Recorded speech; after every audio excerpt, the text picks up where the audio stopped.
ये है कुछ साल पहली घटना, जब एक दयालु शेर रात में खूनी बाघ में बदल जाता है और खूनी बाघ में बदल जाने पर जंगल में मचा देता है आतंक। लेकिन एक दयालु शेर कैसे बना इतना आतंकी, और ये दयालु शेर कैसे बदल गया एक खूनी बाघ में, ये जानने के लिए आप वीडियो को पूरा देखें। चलिए तो हम आपको ले चलते हैं कुछ समय पीछे। ये है जंगल के महाराजा दयालु होशियार शेर, और सभी पर दया करने वाले शेर महाराजा अपनी प्रजा के लिए कुछ भी कर जाने को तैयार रहते हैं और कोई भी विपत्ति आने पर तुरंत उसका समाधान निकाल लेते। और इसीलिए जंगल का हर एक छोटा बड़ा जानवर महाराजा शेर की बड़ी इज्जत और आदर करता है।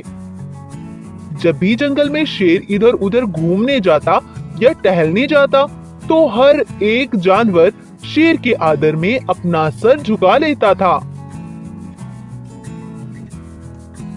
महाराजा महाराजा मुझे एक समस्या है। हाँ गाय, बताओ कैसी समस्या है। वो दरअसल महाराज, सवेरे सवेरे मैं वहाँ घास चरने के लिए जाती हूँ तो वो दोनों गाय मुझसे बहुत झगड़ा करती हैं और मुझे घास नहीं चरने देती, और इस कारण मेरा पेट भी सही से नहीं भर पाता। अच्छा, वाकई ये बात है। कोई नहीं, चलो मुझे बताओ कहाँ है वो गाय। तब गाय महाराजा शेर को उन दोनों गाय के पास ले चलती है। अरे गाय, तुम आपस में लड़ती क्यों हो? क्या आपस में लड़ाई करना अच्छी बात है? नहीं महाराज, ऐसी बात नहीं है, वो तो बस हम ऐसे ही। दरअसल महाराज, आज के बाद आपको शिकायत का मौका नहीं मिलेगा और हम तीनों मिलजुल कर घास चरेंगे। हाँ महाराज, हम बिल्कुल लड़ाई नहीं करेंगे। शेर उन तीनों का मसला हल करके अपनी गुफा की तरफ चल दिया। शेर अपनी पत्नी शेरनी से बहुत प्रेम करता था और अपनी प्रजा से भी। शेर का जीवन बड़े ही सुख शांति से गुजर रहा था। लेकिन इसी जंगल में रहने वाले बाघ को ये बिल्कुल पसंद नहीं था, क्योंकि वो बनना चाहता था जंगल का महाराज और करना चाहता था जंगल पर राज। जंगल का राजा बनने के लिए वो कुछ भी कर जाने को तैयार था, और सालों से बाघ किसी ऐसे मौके की तलाश में था जिससे वो शेर को उसके पद से हटा सके। एक बार शेर शेरनी दोनों आराम कर रहे थे। तभी शेरनी शेर से कहती है, महाराजा शेर, मुझे बड़ी प्यास लगी है, मैं नदी पर पानी पीने जाती हूँ। हाँ ठीक है, जाओ आराम से जाना। शेरनी नदी पर पानी पीने चल देती है। दूर खड़ा बाघ इन दोनों की बातें सुन रहा था और वो भी शेरनी के पीछे लग जाता है। नदी पर पहुंचने के बाद शेरनी पानी पीने लगती है। शेरनी बड़ा आनंद लेते हुए मजे से नदी का मीठा ताजा पानी पी रही थी। तभी पीछे से वो लालची बाघ शेरनी पर जोरदार हमला करके उसे मार डालता है। उधर शेर को भी शेरनी के वापस ना आने पर बहुत चिंता होने लगती है। अरे, काफी समय हो गया, अभी तक शेरनी वापस क्यों नहीं लौटी? चलकर देखता हूँ। तब शेर नदी पर पहुंचता है, पर वहां पहुंचकर शेर देखता है कि शेरनी को किसी ने हमला करके उसे मार डाला है। शेर ये देखकर बहुत दुखी हो जाता है। तभी उसकी नजर दूर बैठे एक पंडित पर पड़ती है। यहाँ इसके अलावा कोई नहीं है, जरूर ये इसी का काम है। इतना सोचकर शेर बिना कुछ सोचे समझे गुस्से से दहाड़ते हुए उस पंडित पर जोरों का हमला कर देता है और उसे पूरी तरह खून से लथपथ कर देता है। तुमने मुझे क्यों मारा है? मैंने तुम्हारा क्या बिगाड़ा? तुमने एक बेकसूर को मारा है। जाओ, मैं तुम्हें शराप देता हूँ, तुम काली रातों में भयंकर रूप लोगे और कभी जीवन में सुख नहीं रह पाओगे। यह कहते ही पंडित नीचे गिर जाता है और शेर भी दुखी मन से जंगल की ओर लौट जाता है। दूसरे जंगल का एक खरगोश जो कि यहाँ टहलने आया था, वो जो हुआ सब देख रहा था। खरगोश दौड़कर पंडित जी के पास आया और नदी से पानी लाकर पंडित जी को पिलाता है। पंडित की हालत बहुत खराब थी। खरगोश ने फिर भी हिम्मत बांधते हुए वो किसी भी तरह करके पंडित को अपने जंगल ले आता है। अब जैसे ही रात होती है तो शेर एक खतरनाक खूंखार बाघ में बदल जाता है, और ये वही बाघ है जिसने शेरनी को मारा था। पंडित जी के श्राप से ये ना तो रहा शेर और ना ही जंगली बाघ, बल्कि बन गया है एक आतंकी खौफनाक जानवर। और रात होते ही ये अपना आतंक मचाना शुरू कर देता है। जैसे ही रात होती है तो ये भैंसे को मारकर उसका खून पी जाता है। किसी तरह दिन निकल आता है। शेर भी अपने रूप में आ जाता है। सुबह होने पर सभी जानवर एक जंगल में खड़े थे, तो शेर ने वहां जाकर देखा तो वहां एक भैंसे को किसी ने मारकर छोड़ रखा था। उसको देखकर शेर बोला, अरे अरे, ये क्या हुआ? इस भैंस को किसने मार डाला? कौन है वो, बताओ मुझे। पता नहीं महाराज, ये सब किसने किया, और जंगल में कोई दूसरा जानवर भी नहीं है।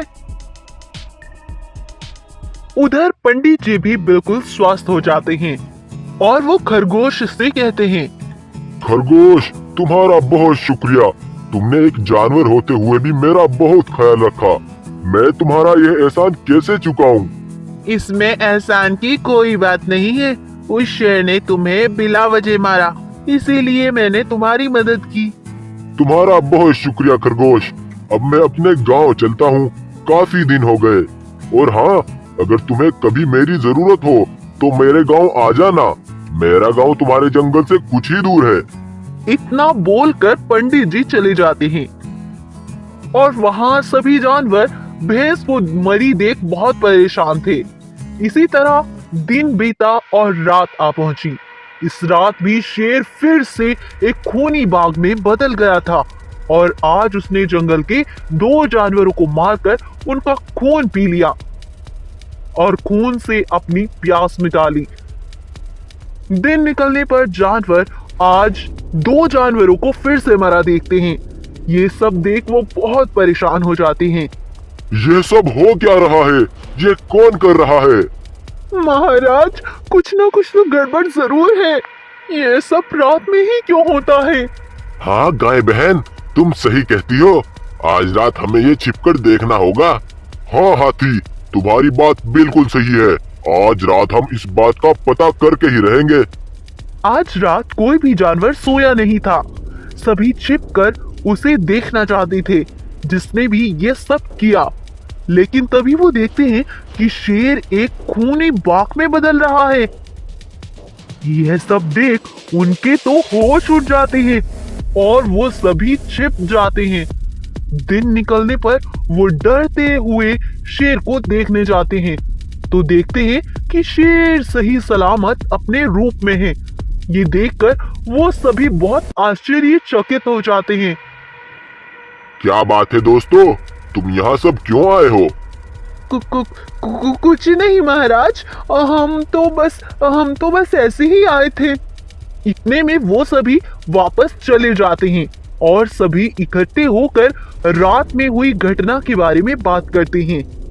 रात हमने जो देखा वो बहुत खतरनाक था। जरूर हमारे महाराजा शेर को कुछ हुआ है। हाँ हाँ हाँ, जरूर कुछ हुआ है। नहीं तो हमारे महाराज ऐसा कभी नहीं करते। हमें ये बात आस पास के जंगल में भी बतानी चाहिए। शायद इस समस्या का वो हमें हल दे सके। तब सभी जंगल के जानवरों ने ये बात सभी जंगल में फैला दी। ये बात उस खरगोश को भी मालूम पड़ी। तभी उसे पंडित जी के कहे शब्द याद आते हैं। तुमने मुझे क्यों मारा है? मैंने तुम्हारा क्या बिगाड़ा? तुमने एक बेकसूर को मारा है।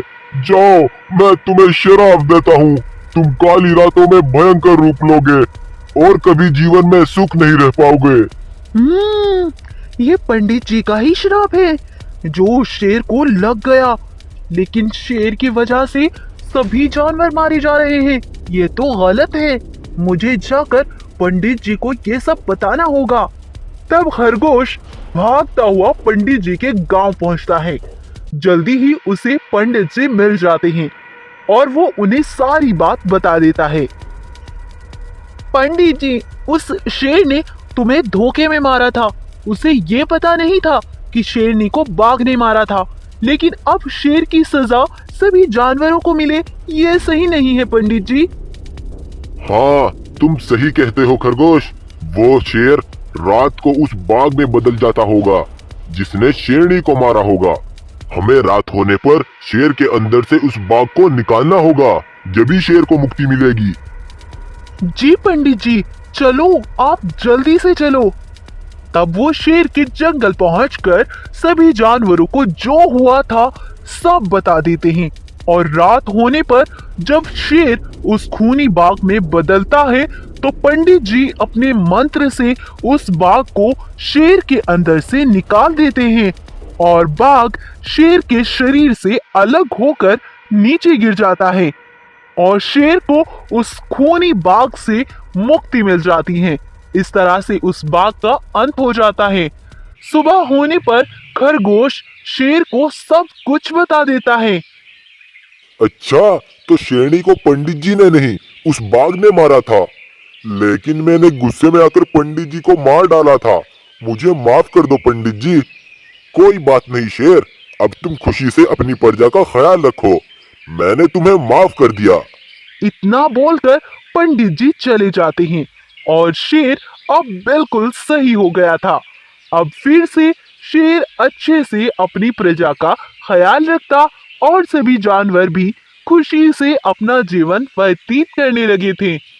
तो इस तरह से ये घटना हुई थी शेर महाराजा के साथ और वो बन गए थे एक खूनी बाघ। तो बच्चों, आज की हमारी ये स्टोरी आपको कैसी लगी, प्लीज हमें